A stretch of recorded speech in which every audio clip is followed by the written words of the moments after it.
Okay, hello everyone. Good morning, good afternoon, good day. We go to our discussion on machine learning where we where we do random forest. Now, last time we learned about decision trees.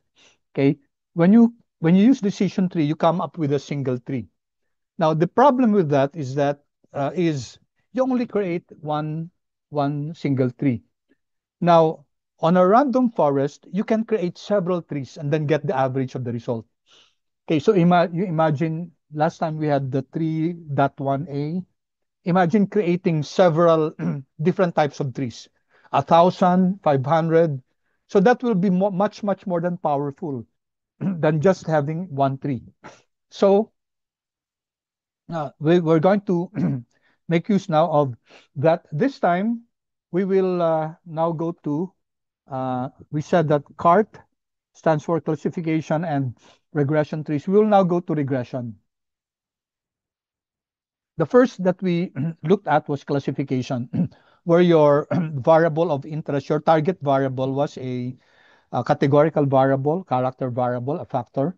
This time, the variable that we're going to look at in a regression tree is a continuous variable. So we're going to use quant mode. We have, you know what this is. And then get symbols, we're going to use Apple data from 2015 January 1 up to 2024 uh, December. So let's load this, and we will now have Apple AAPL.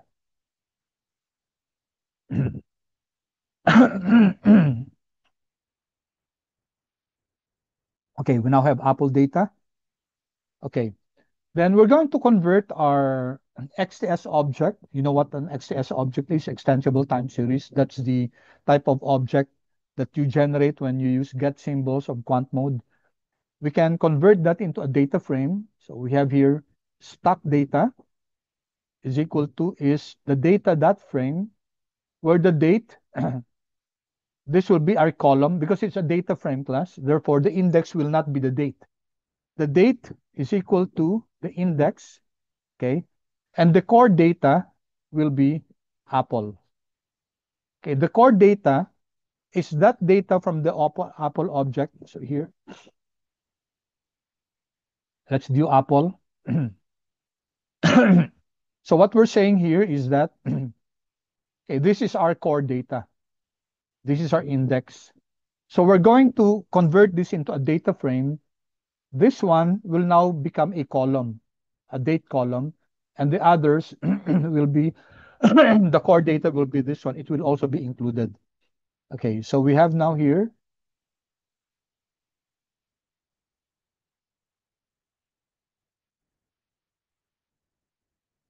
Okay. So this code will now create an object called stock data, which will contain a column called date, which is obtained from the index of the XTS object Apple, and then the core data of Apple. The core data of Apple is the data itself, excluding the index. So if we run this, and then let's view it, let's just insert view, stock.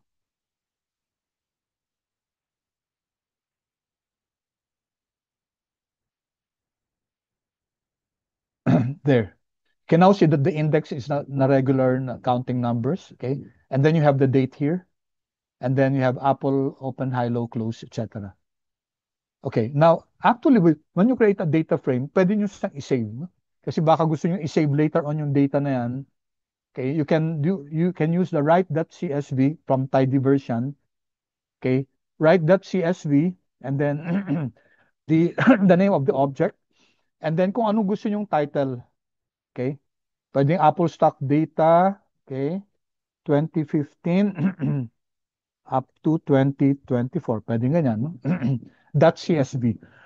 Kasi write.csv. Pwede rin write.excel. Iba na naman yun, no? And uh, row.names is equal to false. Ibig sabihin, walang pangalan yung mga rows, no?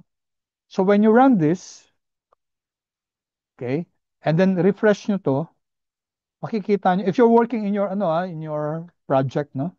you will now see that you'll have this object, yung Apple stock data, ito, dapat andyan na yan. May object na-create na, sorry, files. Yan, class, saan na yun? Ito, class, yan. May CSV data ka na yan. So that later on, if you want to use that, pwede mo siyang ma-import na naman dito. Okay, so you can write whatever data frame you have here. All right, so, ano na tayo?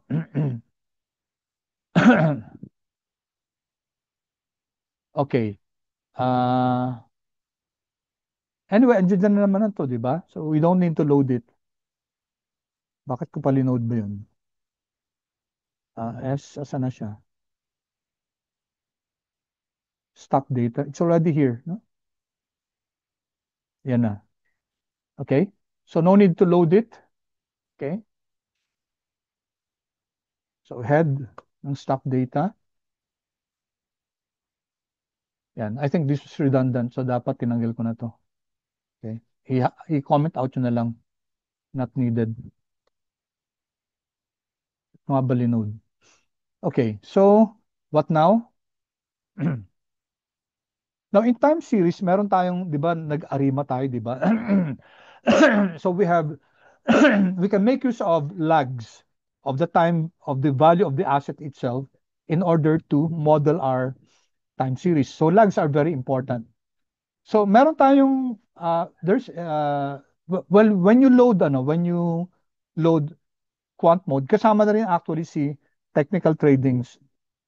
So anyway, i-load din natin tong TTR. Had you not loaded this class, if you check packages, makikita na naka-check na rin si TTR kasi when you load quant mode, automatic kasama na yan. Okay, so what are we going to do here? Mag-create tayo class ng 1-day and 2-day lags for Apple close. Okay, so dito, stock data, $, Apple close that lag1. Okay, so lag, remember that lag will create now another object, or in this case, another variable. Okay, tapos maglalag 1 siya ng Apple close. Tapos 1 lag at saka 2 lags. So dito class, magkakaroon ng may NA dito, may missing value na isang row, tapos dito dalawang rows na. Okay, I hope you got it why there will be 2 rows here na missing value dito.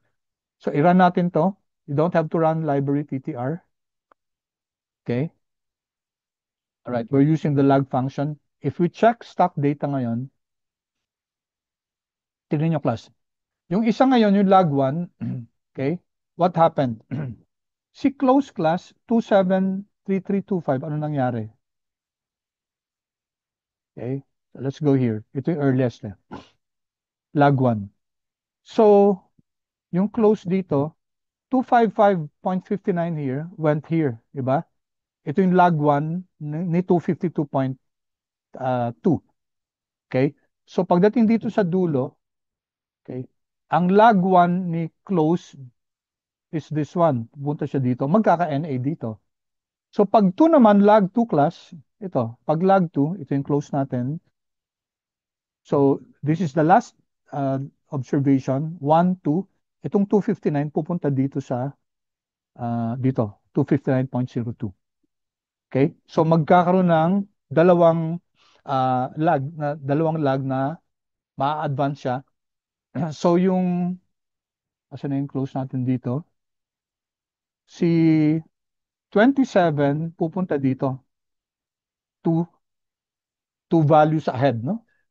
So, mawawala ng 2 lags itong dalawang to kasi we don't have previous values. Okay? So, I hope you're following that. So, we were able to create apple.close.lag1, apple.close.lag2. We're using closing prices. Okay, so ano na gagawin natin susunod? Okay. So, magre-create din tayo ng moving average, no? So, simple moving average. Yung simple moving average, ano lang yan, kukunin mo lang yung 20 days, tapos kukunin mo yung average niya. Okay? So, SMA, simple moving average. Okay, so let's run this. So again, we're beefing up our stock data, $MA20. Okay? So magkakaroon tayo dito ng stock data SMA ng Apple close na n is equal to 20. So we're going to use the Apple close to generate yung moving average na 20, simple moving average. Run natin to. Tapos tingnan natin class si stock data natin. Magkakaroon ng panibagong column, ito, MA20. So what happened here class? Anong nangyari dito class? Yung first 20 observations, ito, ni close, kukunin niya yan, yung first 20 observations. Okay, kunin natin. Head ng stock data, okay, dollar, yung Apple close, kunin natin yung 20. Hindi yata pwedeng kunin yung average nito eh. Let me see. I don't think pwede, no? Hindi yata magra-run to pag average ng ito. Mali yata to. Error, no? Error. So anyway, ito na muna.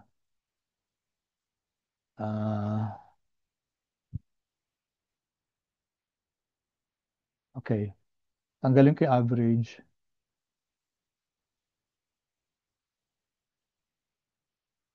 Maybe I can make this as F20. I'll create this object. Tingnan ko lang ang class ha. F20. Okay, so F20, F20. Print natin. So ito na yung first 20 observations and then mean ni F20. 27.66. Tingnan natin kung yun ang ginawa niya. Okay, tingnan natin class. Ayan, class. Ayan, no? Tingnan nyo. 27.66. So ang simple moving average class, define mo kung ilang periods. So sabi natin, MA20 means moving average 20. So you take a look at the 20 observations, kukunin mo yung average yun, papalitan mo siya dito. Okay? So tinanggal na niya yung, yung 19, tapos yung 20, ito na. Alright? So what will happen is, sa dulo, okay, MA20, ito is the average of the previous 20 objects. Yung, kasama yung value nito. Okay, are you getting it? Nakuha ba yung MA20? Yes po. Okay. So, bakit natin kinukuha itong mga values na to? Kasi gagamitin natin siya as features or as predictors. Okay? Isa pa, no? Yung relative strength index, 14 days. Okay, I'll leave you class to research what the relative strength index is. It's a metric also used in technical trading. Okay, tingnan natin to. Again, stock data. So, may RSI tayo dito, no? Unfortunately, I don't have time to discuss kung ano yung what RSI is. No? Pwede nyo nang ma-research na lang. Yan, 14. 14 days. So may formula yung class. So meron tayong MA20, may RSI 14. Ano? Okay? So what are we doing now? Punta na tayo dito. Tanggalin natin yung mga NAs. No? Stock data, NA.omit. Kasi hindi natin ito pwedeng magamit kung may missing values. No? So let's remove the NAs class. Control Enter. So mawawala dito sa stock data natin yung, wala na mga missing values. Tingnan nyo sa 20 nagsimula, di ba? Kasi nga, in average siya yung yung 20 values above. Ito yun, naging 27.66. Okay, so I hope you're able to follow. Na-view na natin. Tapos tingnan natin, class, isum natin kung may NA pa yung stock data. Wala. So wala na tayong missing value. Alright, then just like yung kanina, yung sa natin, sa decision tree, we will have to split the data. Ilan ba yung natin? N-row ni stock data. Ilan yung observations natin? 2,496. So, okay, no? Malaki. So, kahit mag 70-30 tayo, 60-40, 80-20, walang problema. Kasi malaking training, malaki din yung testing. So, no problem. So, once again, class, mag-set that seed tayo. Now, kapag time series, kasi time series tong natin, no? Okay, hindi pa pwede siya yung random lang na na i-jumble yung yung ano natin, yung data natin. Kasi may order tong ano, may order yung data natin eh, di ba? Time series to. Ayan, no? So hindi na natin pwedeng i-randomly ano yan, yung may tatanggalin tayo dito, pupunta dun sa isa, may tatanggalin dito. Unlike yung kanina, 'di ba, nag-sample tayo, nag-create tayo ng index. So naging 1112, 1112, 2, 111, etc. Hindi natin pwedeng gawin dito 'yon kasi may logical order yung ano, yung time series. So ang pwede natin gawin dito is to split it between two. So, split natin yung earlier dates at saka yung later. Ganun lang yung pwedeng maging splitting natin dito. So, ito yung code natin. So, we have here, okay, ilan ba yung size natin, no? Let's say 80% yung gagamitin natin. Tingnan natin kung 80% ng stock data natin ang gagawin natin for train. Tingnan natin na enter. Ilan yan? 1996. Not bad. No? Not bad. So therefore, ang sa testing will be 2496 minus 196, which is mga 500, no? Not bad, no? So ngayon, class, ganito. Ang train data set natin will be stock data. Take a look at how we do it. From 1, observation 1, hanggang up to 1996. Tapos lahat ng columns. Tingnan nyo kung paano natin ginawa yung train, no? So, preserve natin yung logical order niya, yung order ng time series. So stock data and then subset from number 1, observation number 1, row number 1 hanggang row number train size. 1996. Okay? Tapos si test data naman natin, stock data, this time, yung train size, 1996 plus 1. Diba? Plus 1 to. So 1996 plus 1 maging 1997 to. Okay? Copy ko yan, ha?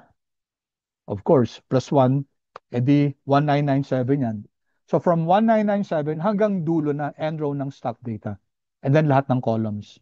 So that's how you split data class from in time series. Kailangan maintain pa rin yung order ng ng time series natin. We could not use the sample, no? Pwede lang 'yun kung kung cross-sectional yung data mo, hindi time series, no? Pag time series, you use this subset natin from the beginning up to a certain point, and then from that point plus 1 up to the end. So sige, run natin to, class. Okay. Train data. So if you take a look at train data here, view natin, class, tingnan nyo. Oh? 20, 21, 22. Okay. Notice na minentain lang niya yung index. No? Tapos tingnan yung dates. Talagang ano pa yan? Naka-order yan. Okay. Hanggang 1996 hanggang January 3, 2023. So therefore, yung isa, yung test data set natin, 500 observations. Dito, January 3, yung test data set natin, uh, January 4 ang simula niya. Okay, hanggang December 30. Okay? So I hope, ganyan gagawin yung, class, ha, sa ano nyo, kasi ang data na gagamitin natin, time series, no? Alright, so lagay lang natin dito, class. I-print natin. Okay, print natin yung laman ng ano yan. No? Training data size, this is the code. Okay. End row, and then yung number. Okay. Testing data size. Ayan, training and testing data set. Okay. Alright, na-view na natin to. Okay, ito na, class. I-library natin. Although yung iba dito na ano na, no? Okay, so, uh, yung current din, na-load nyo na kanina. Yung nnet, XGBoost, hindi, E7. Itong R part, tapos na to. So, I'll give you a few seconds. Pwede nyo i-ano na lang to, i-pacman or individually i-run nyo na lang. I'll load this first. And then once you're done, paki-ano na lang, message na lang.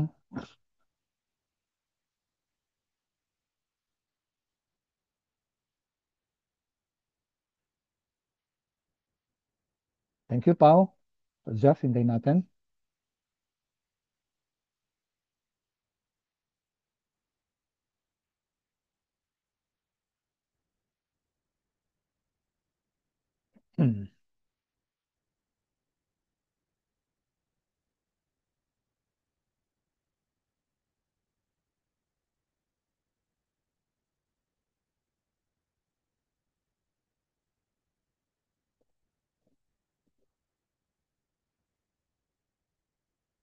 Ano, wala yata si Zeph. Okay, sorry. Sige, tuloy natin to. So our part, magdi-decision tree tayo, di ba? Decision tree to.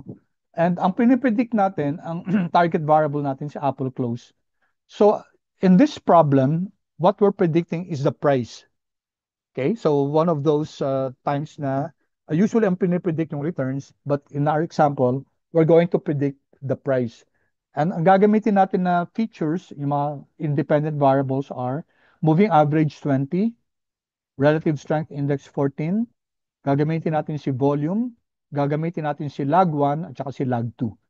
So may pagka autoregressive to, no? Kasi ginagamit natin yung past values ni Apple itself in order to model, in order to predict yung value niya. And then we're going to use the trained data, and then the method is ANOVA. So this is for a regression, no? Okay. So we have the DT model. I-summary natin yung DT model natin. Okay. So ito yung tree natin.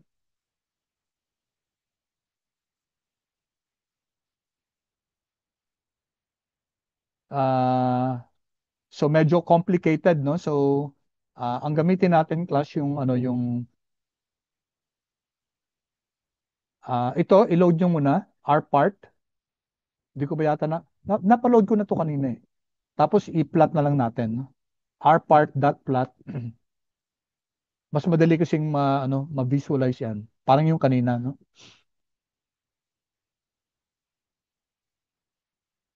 Alright, I'm not sure kung pwede dito yung extra. Kanina kasi 'di ba ginamit. I'll see, no? Kung pwedeng kasi here class, no? Kasi R part natin. Hindi ko pa na-try yun eh. Is extra. Let me see kung pwede siya.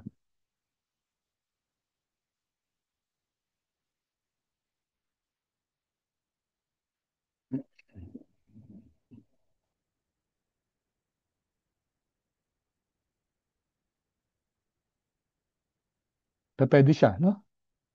Pwede. So we can have choices here. Control C, Control V, Control V. Hanggang ano kasi yan? Hanggang 4. So you have 4 different plots which we can choose. Okay? Bakit nag-error si 2? Ayaw ng probabilities. So ayaw ng 2 plus I'll comment this out. Ayaw Aaralin ko kung bakit. How about this? Ayaw din. So pag may mga probabilities, ayaw na niya. Kaya pala hindi ko in-include kasi dati nakita ko na pala to. Okay, so hindi pa pwede yung may probabilities. So ito lang yung una. Okay? So just this one. Okay. So ano makukuha natin dito? Okay, graphical representation to ng decision tree natin, no? Alam natin to, ito yung root node natin, tapos ito yung mga terminal nodes natin. Okay. So, ito, sinasabi dito class that we can do the splits. Okay? Anyway, not so much important for us, no? But makikita natin dito yung splits class kung saan nag-split yung ano natin, yung nodes natin. Okay, if you really want a deeper understanding of the tree itself. Pero let's go here na, importante sa atin to, no? So, let's now create the DT model prediction. Ang i-predict na natin kagad yung test data natin, ha? As predict using the DT model, and then we're using data is equal to test data. Ito na gamitin natin. Okay, so predict natin to. Class din to, no? Class din. And then, okay, punta na tayo dito. Pwede natin ilagay yung prediction at each leaf, but let's not go there. Mga ano na to, mga specifics na to. Punta na tayo dito, class, no? Dito, so sa pag continuous variable, ang mini-measure natin, hindi naman siya kasi classification, di ba? Hindi siya pupunta sa itong node na to, 0.008. Walang ganun eh. Dito, ang gagamitin natin yung root mean square error. So here, I'm creating a metric called root mean square. And then, i-compare ko yung Apple close minus yung predicted. Okay. So, di ba may actual na yung value ng Apple close? Kunyari, okay, quickly lang. Let's say the actual value of the price is 85.7. No? Tapos, ang predicted value is 84.9. Ito yung predicted, ito yung actual. So, yung difference niya, class, will be your error. Okay, ito yung error natin. So, ang mini-measure natin dito, class, yung error, no? So we get the difference between the actual value minus the predicted value and then square natin siya. Okay? Square natin siya and then we get the average, no?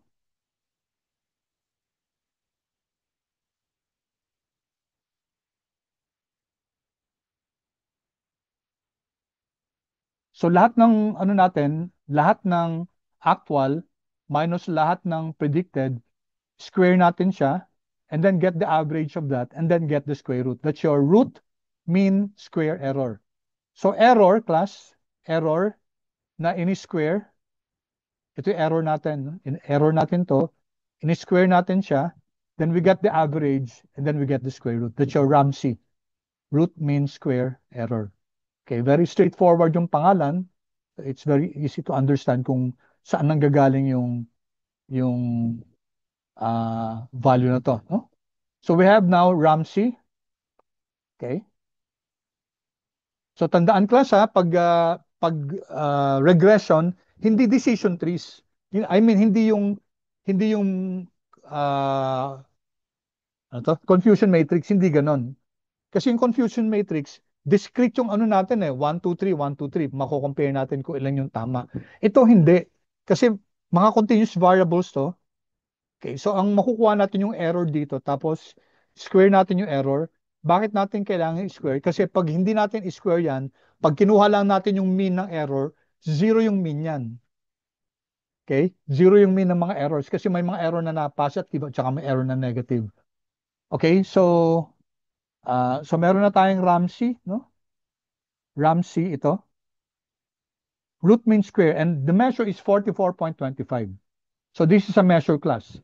Then kunin din natin yung mean absolute error. Ito naman, same thing, actual minus predicted, then kunin yung absolute value nila. Okay? Kukunin yung absolute value and then get the average. We call it mean absolute error. Okay? Control enter. And then ito naman yung R squared. So ano to? Ano to? Ito yung actual minus predicted squared. Okay? Isum natin siya. So that's the sum of your error squared. And then 1 minus that. Okay? 1 minus, sorry, ito pa pala, no? Ito yung error squared natin over, okay, parang kulang ng ano to, ng parenthesis.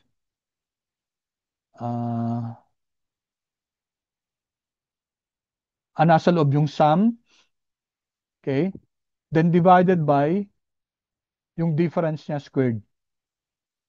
Okay, anyway, this is your formula for R squared.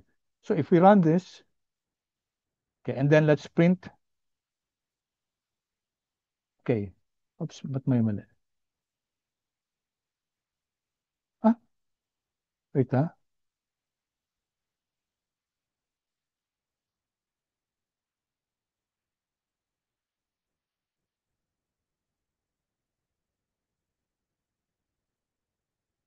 Dali.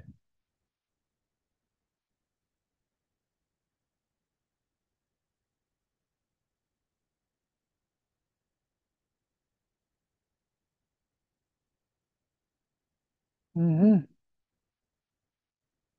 Mali yung formula ko ng R squared, ah. 1 minus, mali ito. R squared is, i-check ko na lang muna to, ha. Sorry, ano, medyo mahirap i-figure out yung ano ngayon, yung, kasi mahaba yung formula.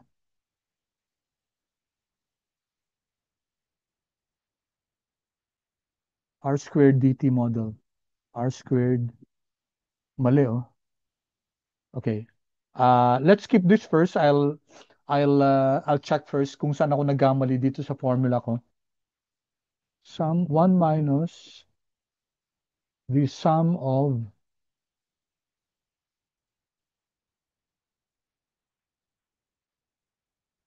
divided by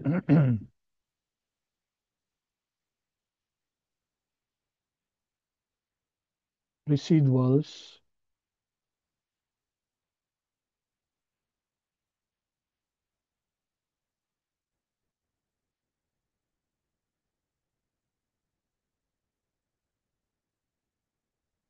1, 2. Sorry, ah.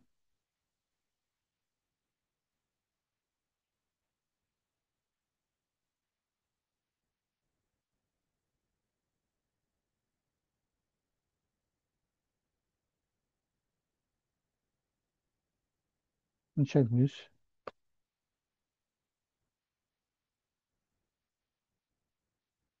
Mali pa rin. Okay. Okay. So it will take me time to figure this out. So skip ko na muna to yung R squared. But in regression, di ba meron tayong R squared? It's the proportion of the variation of your dependent variable that can be explained by the model. So sige. So alagyan ko lang ng note to.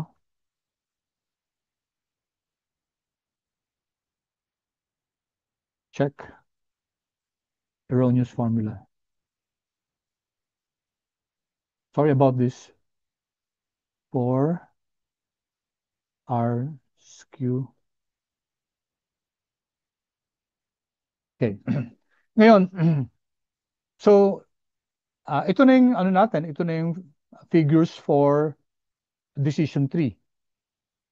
Now, ang random forest is just like a decision tree in steroids. Ibig sabihin, marami tayong trees. So I will not anymore, you just read the specifics of the random forest. Because let's focus on the model. So kanina decision tree model, DT model. Ngayon naman, RF model tayo. Now, random forest, ganun din. We're regressing upper close on our predictors. So same model, no? But here we have to identify ilang trees ang gusto natin. So 'di ba class ang random forest, it's a as compared to a decision tree, isa lang. Ang random forest, maraming trees. So dito sinasabi natin the number of trees is 500. Okay, let's run this. Okay, so i-print natin si random forest natin. Hindi pa tapos.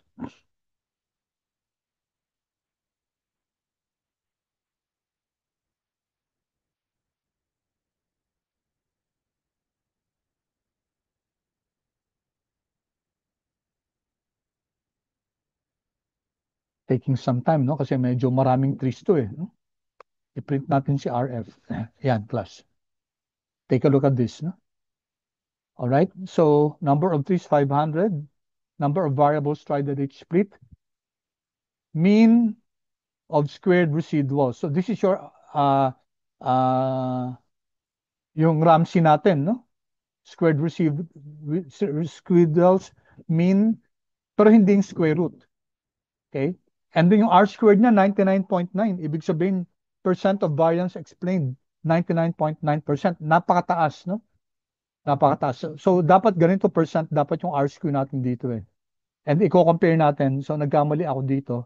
Yung R squared.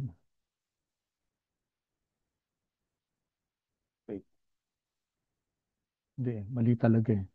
Oh, mali yung ano ko. Ito ba yun?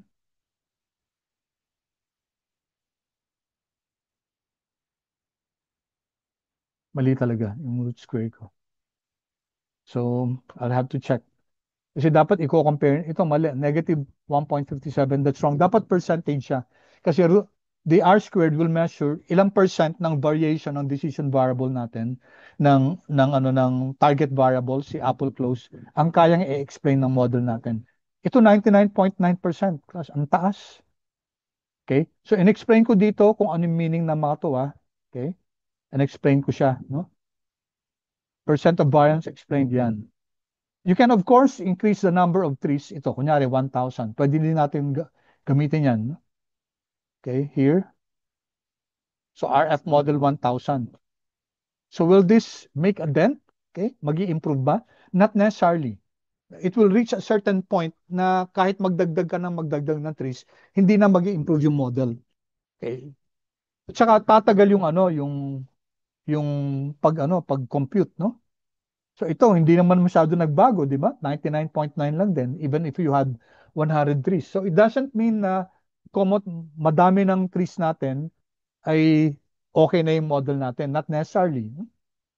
Okay? Then we have here, ipa-plot natin yung RF model natin. Tingnan nyo to class. So you can see here that, ito ano class, no? As you increase the number of trees, you can see here that the squared errors go down. Pero it reaches a certain point na, okay, 500 dito, wala na masyadong improvement. Tingnan natin, RF model, ano yung isa? RF model 1,000.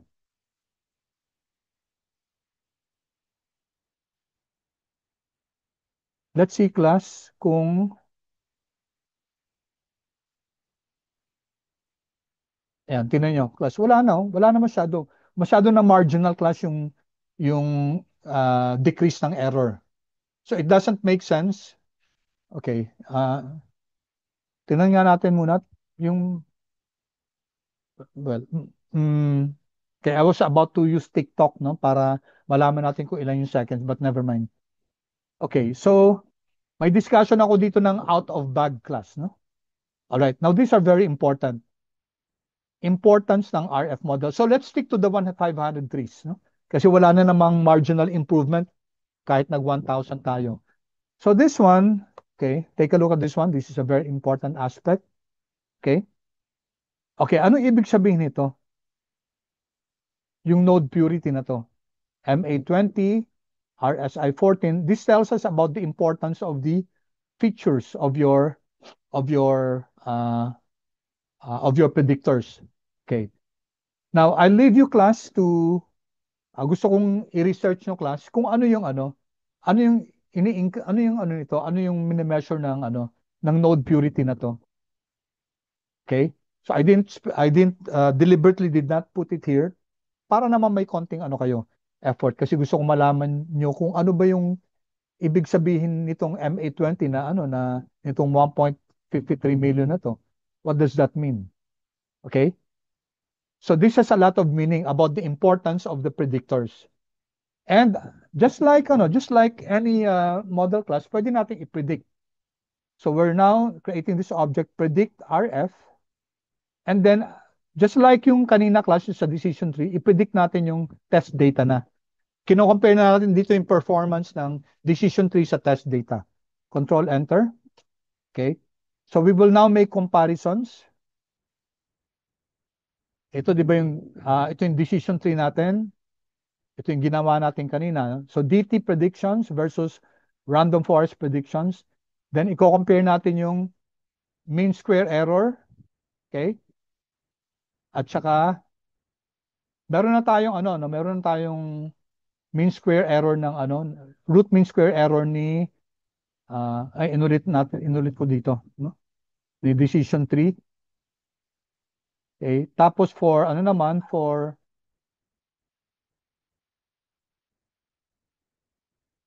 1 minus, dito yata ako nagkamali, R squared. 1 minus, wait subukan ko lang to. Baka ano, to correct, sorry, to correct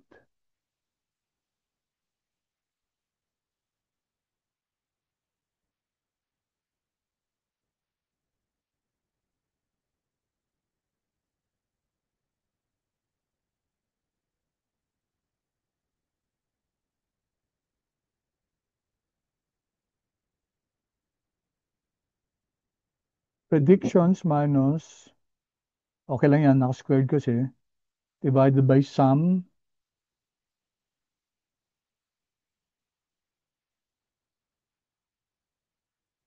see this.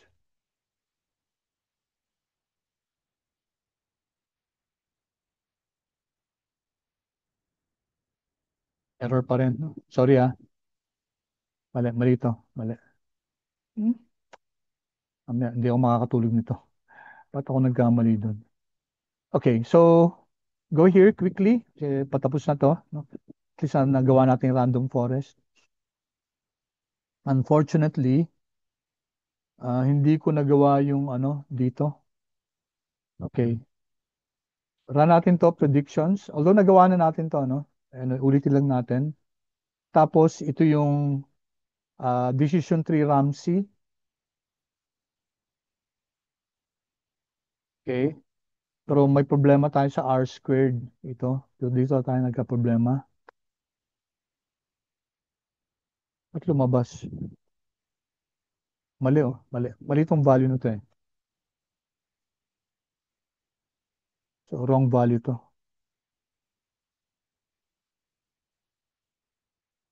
Sorry plus. And then dito din kay ano, mag-mean square Ramsey din tayo for random forest. Mali din to. Ano, negative 0.25 mali siya. Okay, so compare natin. Ang mako-compare lang natin yung Ramsey at saka yung MAE hindi natin ginawa, no? Okay, tingnan nyo class, no? So for decision tree, ang Ramsey niya, root mean square error 44.25. Kay random forest 30 lang, 0.8.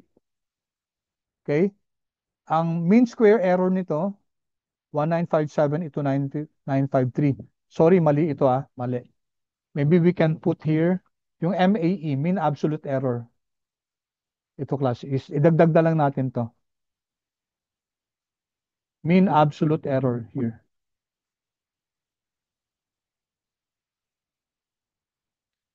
Control C.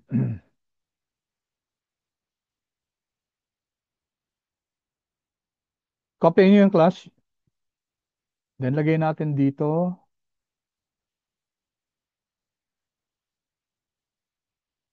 Decision tree predictions. Random forest. Ramsey. R squared.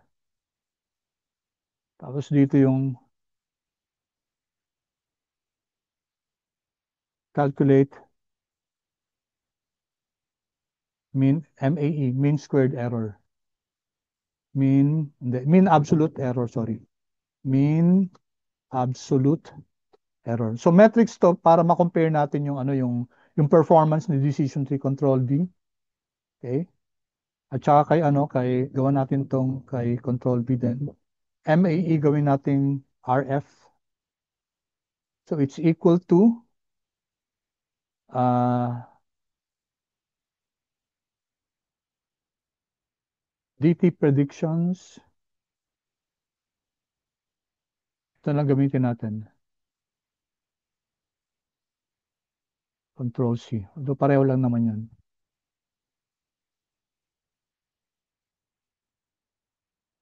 Tapos itong isa RF predictions. Ang ginagawa natin, okay, kinukuha natin yung difference, yung error, yung actual data minus yung test data din. No? minus yung prediction, actual minus prediction, tapos kukunin natin absolute values nila para makaka-cancel yung negative, tapos kukunin na natin yung average. So here, let's run this. Okay. And then put here, kay decision tree, isama natin category ng MAE. MAE.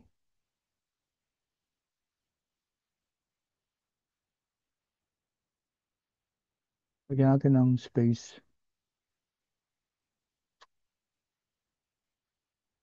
We call it here. Ginamit natin Control C, Control V. Dapat kinopya ko na lang to. Control C. Okay. Kopya natin to. Control C dito. Control V. Tapos ito, RF. Random forest. Okay. Alright. So, run ko to. Ito na. Naranan natin to, no? Yung mean absolute error. I-print na natin. May error pa rin dito yung R squared, sorry. Okay. Take a look at this class. In terms of Ramsey, in terms of mean square error and mean absolute error, random forest really outperforms si decision tree. Okay? That is to be expected kasi si random forest marami siyang trees. All right. So that ends our discussion for today. So let me just quickly summarize. Ginamit natin yung Apple dataset. The objective is for us to predict si Apple closing, making use of yung lag 1 at yung lag 2, parang AR2, no? AR2 plus. Meron pa tayong mga technical trading metrics like MA2 at saka yung RSI, Relative Strength Index 14. Ginamit na natin yung as predictors. Gumamit tayo ng decision tree. Okay? And then, unlike pag-classification, hindi na tayo nagko-confusion matrix. Okay, iba. Pag-classification kasi, discrete yung mga ano natin, yung mga target variables. Kunyari, NSP, tapos pipredict natin NSP. Ito hindi. Ang pinipredict natin continuous variable, so we do not have a confusion matrix here. Rather, ang ginagamit natin yung matrix ng Ramsey, R squared, okay, MAE, mean absolute error, okay, etc. No? And it turns out here that your random forest, okay, we use 500 trees, di ba kanina? You could have used 1,000. Pero yung plot natin, makikita mo na, bakit ka pa magsasayang ng ano ng computing time, di ba? Kung sa 500 pa lang medyo wala na, marginal na. Wala nang i-improve yung model. Okay? And we saw that based on metrics, Ramsey, MSE, MAE, except for R squared na nagka-problema ako sa formula, then the random forest outperformed si decision tree. Next meeting, itutuloy natin to, tapos ipopost ko yung video na to ngayon. And then we will now compare, we will continue this, i-compare na natin with XGBoost, i-compare na natin with support vector machine, i-compare natin sa artificial neural network and see what happens, no? Kung sino yung best model in predicting Apple close.